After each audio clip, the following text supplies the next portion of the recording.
Последние годы детище Джорджа Баланчина Нью-Йорк Сити Балlet не раз сотрясалось от скандалов. Настолько громких и неприятных, что обсуждение выходило далеко за пределы международного балетного сообщества. Очередным витком развития этой истории стало появление в конце прошлого сезона подкаста Dancing with Shadows, в котором авторы задаются целью раскрыть слушателям темную сторону балета. Причины нынешних проблем они решили искать в прошлом, ставя самого мистера Би в один ряд с настоящими преступниками, чья вина была доказана в ходе судебных разбирательств. У меня эта попытка очернить мистера Би вызвала искреннее недоумение. Чтобы понять, не ошибаюсь ли я в своих суждениях, начала исследовать источники, читать книги и статьи, смотреть документалки и интервью тех, кто непосредственно с Баланчиным работал. И теперь готова поделиться с вами мыслями и аргументами. Передо мной не стоит задача доказать, что мистер Би на самом деле святой. Конечно, он таким не был. Как и все мы, он обычный человек со своими слабостями. Это видео – попытка осмыслить его роль и влияние на то, что происходит в Нью-Йорк Сити Балlet в наше время. Меня зовут Наталья, вы на канале Неприма, где я простым языком и с большой любовью рассказываю интересные истории из мира танца.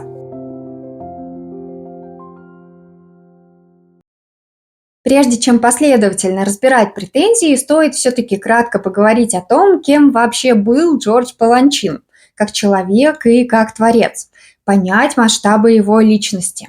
Постараюсь сделать это так, чтобы интересно было и знатокам, и тем, кто только начинает знакомиться с историей балета. Георгий Баланчевадзе, а такое имя он получил при рождении, по собственным словам, был грузином по крови, русским по культуре и петербуржцем по национальности. А позже стал настоящим американцем, но не будем спешить. Георгий, хоть и родился в 1904 году в творческой семье, его отец был композитором, должен был стать военным. Так решили родители.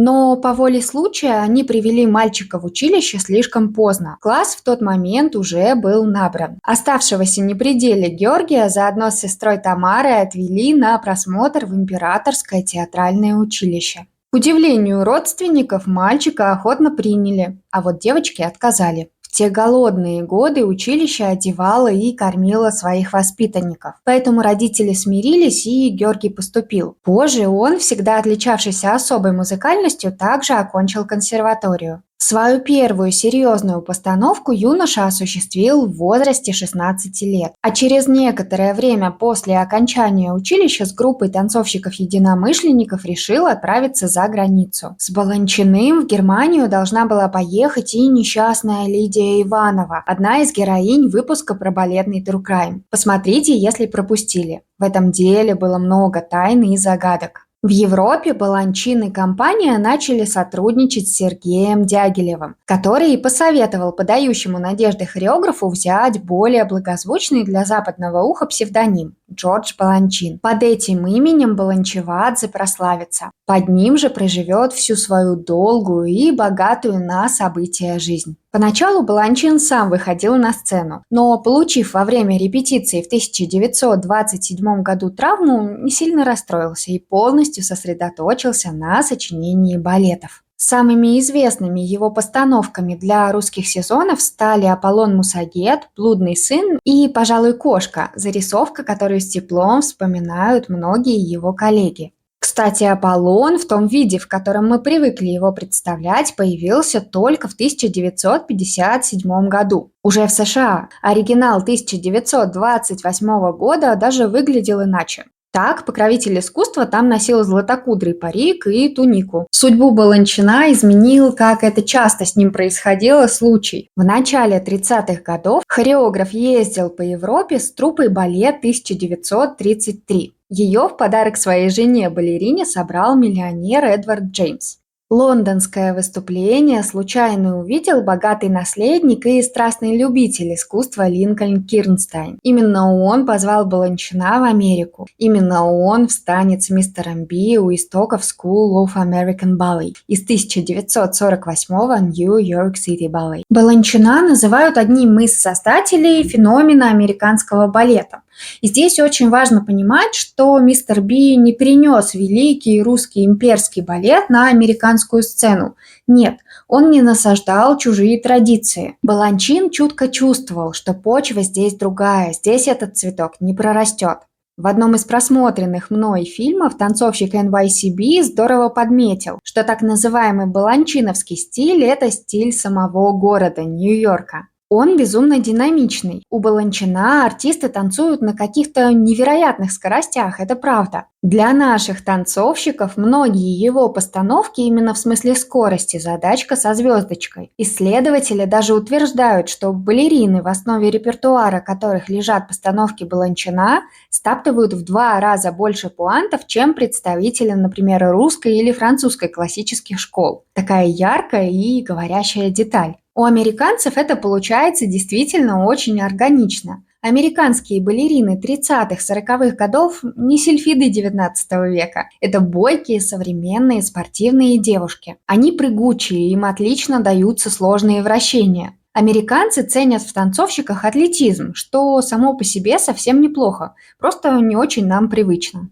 Для Баланчина было важно, чтобы танцовщик выкладывался здесь и сейчас, а не берег силы. При этом он много внимания уделял технике и мог, по воспоминаниям артистов, часами оттачивать с ними идеальную 5-ю позицию и тандю. Первые его американские ученицы были очень неумелыми, но школа стала инвестицией в сильную труппу. Успех Баланчина отнюдь не был быстрым. 10 лет ему понадобилось, чтобы привлечь внимание публики и спонсоров. Его хореография была новаторской и далеко не всем нравилась. За это, и в большей степени за разногласия с руководством, его даже уволили из труппы балета Монте-Карло. Рассказывать можно бесконечно, но нам нужно знать, что Баланчин возглавлял Нью-Йорк Сити Балlet с 1948 до своей смерти в 1983 году. За жизнь он создал 425 постановок, не только балетных, но и для Бродвея, кино, и даже один танец для 14 цирковых слонов. Слоны танцевали под музыку Стравинского, другого гения, который стал близким другом и ближайшим соратником Баланчина. Творчество не мешало мистеру Би строить насыщенную личную жизнь. Он был официально женат 4 раза, а уж сколько у него было муз, но к этой теме мы вернемся, обсуждая подкаст.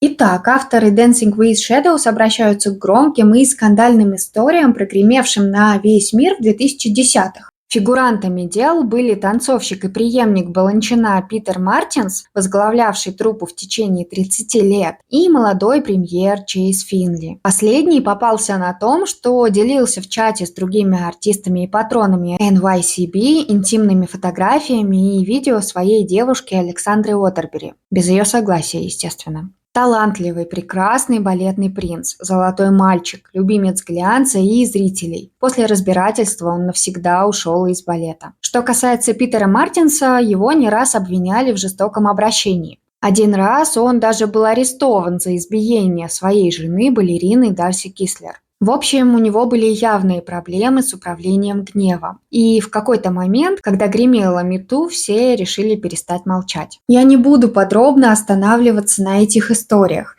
и кратко рассказываю о них лишь для того, чтобы вы поняли, в какую компанию журналисты поместили Баланчина.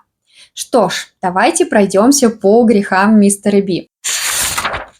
У Баланчина было слишком много муз. И правда немало, но в то же время, как говорят свидетели и непосредственные участники событий, а я много кого почитала и послушала, не было случаев, чтобы мистер Би кого-то к чему-то принуждал или делал какие-то непозволительные вещи.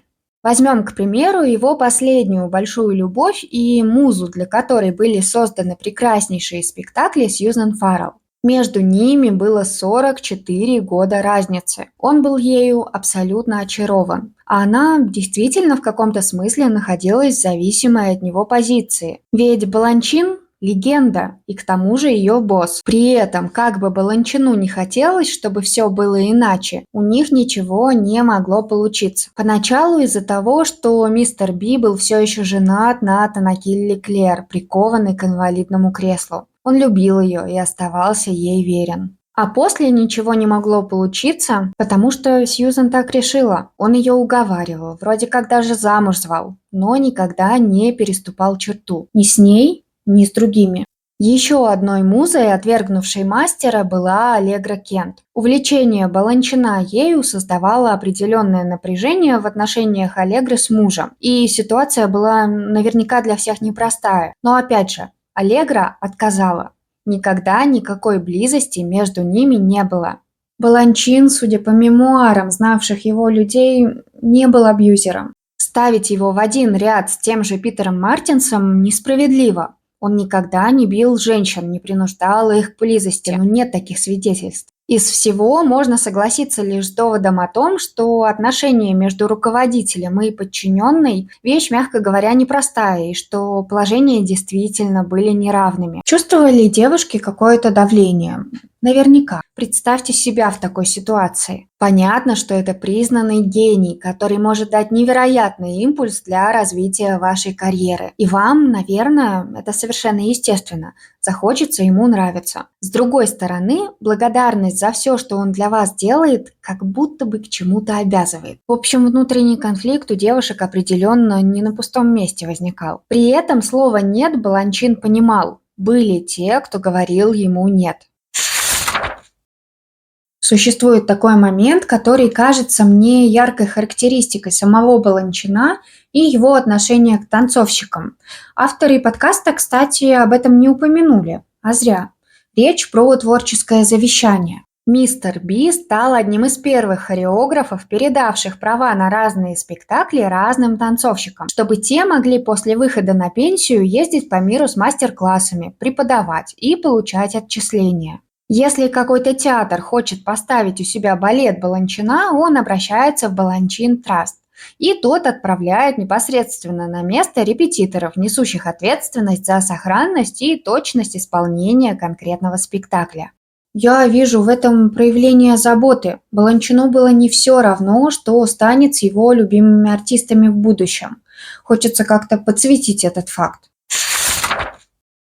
Частая претензия к мистеру Би, которую не смогли обойти стороной создатели подкаста, это большая разница в возрасте между ним и его музами. Опять же, важно подчеркнуть, что муза не равно любовница.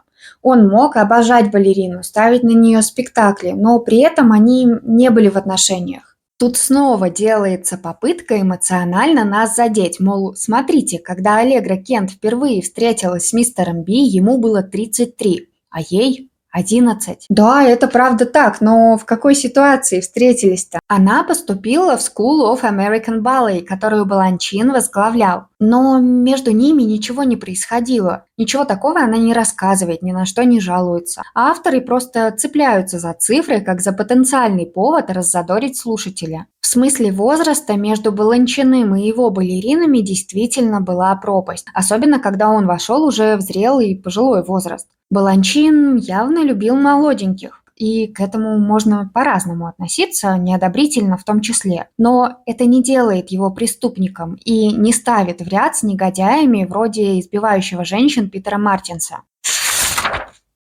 В этой связи невозможно не вспомнить феномен бэйби-балерин. Так называли 3 девочек, которых Баланчин активно занимал в своих постановках в 30-е годы, еще даже не в США, а в балете Монте-Карло. Когда они пришли в труппу, Татьяне Рябушинской было 15, Тамаре Тумановой – 13, Ирине Бароновой – 12. Он ставил на них хореографию, за что и подвергается критике. Несколько лет назад, мне кажется, также критиковали тренера Этери Тутберидзе за то, что она делала ставку на очень юных фигуристок, на девочек, которые по маневренности и легкости обходят более взрослых конкуренток и при этом соревнуются не в юношеском разряде, а во взрослом. Было ли в отношениях Баланчина с бэйби-балеринами что-то непристойное?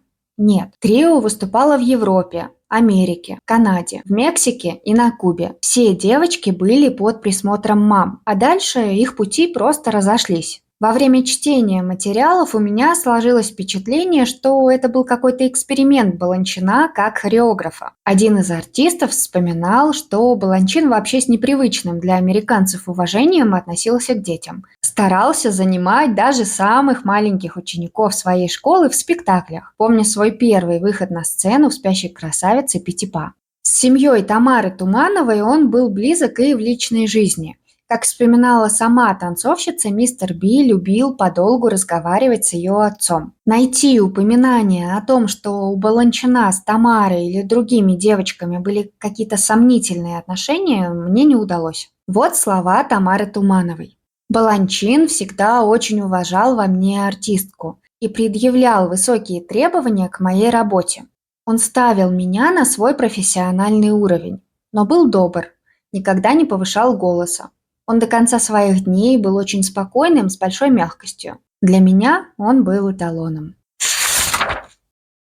В то время как многие коллеги, соратники и воспитанники Баланчина вспоминали о его спокойном нраве и скромности, Гелси Киркленд в скандальном интервью прямо обвинила Баланчина в своей наркотической зависимости. По словам балерины, он как-то заставил ее в гримерке принять витамины, чтобы лучше выступить. И потом закрутилось-завертелось. После выхода интервью в редакцию полетели гневные письма из New York City Ballet. Артисты в один голос утверждали, что Киркленд пытается переложить свою личную ответственность за годы зависимости на Баланчина и труппу. У танцовщицы и правда были с этим большие проблемы, поэтому насколько она надежный информант – вопрос. О том, что в труппе активно употребляли, рассказывает авторам подкаста и Чейз Финли. Тот самый молодой премьер, уничтоживший карьеру из-за слива интимных фото. Такие слухи действительно ходили, и, кажется, основания они имеют. Но речь идет о нулевых и десятых. Баланчин умер в 1983 году. Финли пришел в NYCB только в 2008, то есть 25 лет спустя. На этом основании выстраивать обвинения, будто мистер Би чуть ли не своими руками артистам витаминки давал и дороги насыпал, сомнительно. «Дорогая, нужно, чтобы было видно кости», – говорил Баланчин своим танцовщицам. Вряд ли тем, кого было принято считать его музами, потому что эти девушки просто по конституции своей были худенькими. Такой он видел идеальную балерину, и отнюдь не он один. Слова Гелси Киркленд «он заботился о том, как тело выглядит, но не о том, как оно себя чувствует», если совсем честно, могут быть отнесены почти к любому руководителю любой труппы во второй половине XX века. Это сейчас мы можем вслух разговаривать об РПП, рассуждать об осознанности, экологичности во взаимоотношениях с руководством, о безопасности труда, если угодно. Но тогда были другие времена. Важно это понимать. Не Баланчин сформировал этот стандарт. И не то чтобы он как-то особенно упорно за него боролся. Потому что в New York City Ballet наряду с худышками-тростиночками были и до сих пор есть весьма атлетичные девушки. В подкасте приводится история балерины Бетти Джейн Силс, которая, как нам сначала обрисовывают ситуацию, не сделала карьеру именно из-за особенностей фигуры. Потом, правда, выясняется, что когда она работала над мемуарами, издатель потребовал найти какой-то крючок, который сделает историю драматичнее и заинтересует читателя. Так и родилась драма с весом. Раньше артистка, видимо, не рассматривала ее как лейтмотив своей карьеры. В чем же суть? У Бетти Джейн скакал вес. Якобы однажды к ней кто-то подошел, мы не знаем кто, и сказал: «Мистер Би хочет, чтобы ты похудела». Могло ли такое быть? Да, конечно. Правда, несколько смущает, что все это взаимодействие происходило через третьих лиц, но допустим. Сама героиня признается, что Баланчин был с ней терпелив и давал второй шанс. Когда девушке удалось похудеть, ее сразу же начали ставить в разные балеты. А когда вес вернулся, она перестала появляться в первом составе. Поскольку в труппу каждый год приходили молодые танцовщики, только окончившие School of American Ballet, постепенно мистер Би стал терять к Бетти Джейн интерес. Нехватки в артистах не было. Потом героиня решила выйти замуж и в этом браке, по собственным словам, потеряла себя. Справедливо ли в таком контексте говорить, что Бетти Джейн как артистка не состоялась из-за предпочтений Баланчина? Мне, по правде говоря, кажется, что если бы во главе труппы стоял кто-то другой, требования к форме не изменились бы, и карьера героини сложилась бы точно так же. Неожиданный и очень манипулятивный сюжетный поворот связан с больной для американцев темой расовой дискриминации. Она – эталонная баланчиновская балерина, если не считать одного – ее цвет кожи. После этих пафосных и драматичных слов складывается ощущение, что мистер Би был расистом.